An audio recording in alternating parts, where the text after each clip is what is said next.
داشتم همینجوری الکی توی اینستاگرام میچرخیدم، یهو چشمم به چیز عجیب برخورد کرد. این چیه؟ بریم کامنتاشو بخونم ببینم چجوریه. خب نوتیور 09 گفته اجازه میدن از اکسیژن استفاده کنم. کاوه گفته دیگه میتونم بدون اجازه ازشون در یخچال رو باز کنم. وای چرا کامنت ها اینجوری؟ من فکر می‌کردم واقعا مردم الان زیاد به این مانشونن، ولی انگار نه انگار. کی گفته من که بابام فکر میکنم با پسرای همسایه رابطه دارم، در صورتی که نمیدونستم همسایه‌مون پسر داره.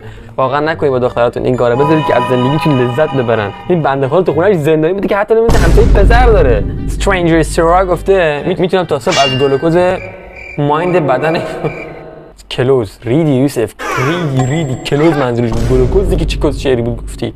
گفته میتونم تا صبح از کلوز مایند بودنشون بگم و شما، یعنی اینکه محدودیت‌های فراوانی بر روی دخترشون اعمال می‌نمایند. بعدی میتونم بی اجازه ازشون آب بخورم، گوشیمو چک نمی‌کنن، اجازه میدم تو سفر. چرا گفتم سفر؟ این که سفره است. خدا کجا این سفره؟ تو سفر بین آب و دود یکی انتخاب کنم. از شما واقعا انتخابات زیادی داشتی بین آب یا دود. خوبه همین انتخابو داریم، ما فقط یه انتخاب داریم، آب، تموم.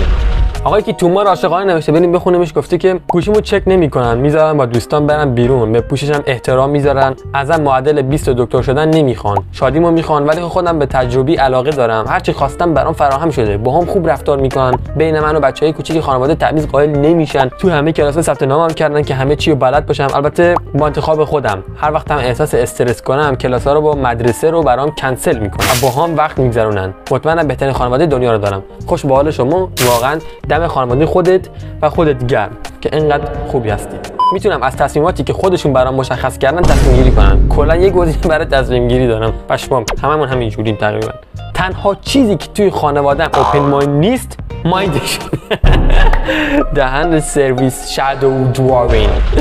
دلارا گفته میذارن تنهایی برم آشغالا رو بزنم دم در رو بیام. واقعا خیلی اوپن مایندن. به نظر من خیلی دارن به حق اضافه میدن و به نظرم این باعث میشه که تو در آینده بی‌مسئولیت بشی.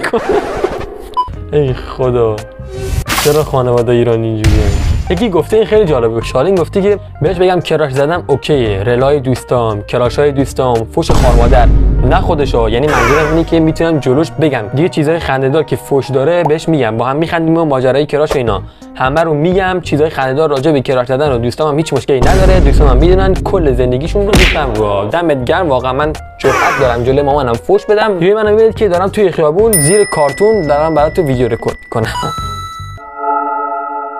یکی گفته مامانم و اکس هم به هم سلام میرسوندن و بابام میگفت پسر مردم اذیت نکن. پشمام. آیسمن اسم چیه؟ تو دیگه چه بابایی چه مامانی داری؟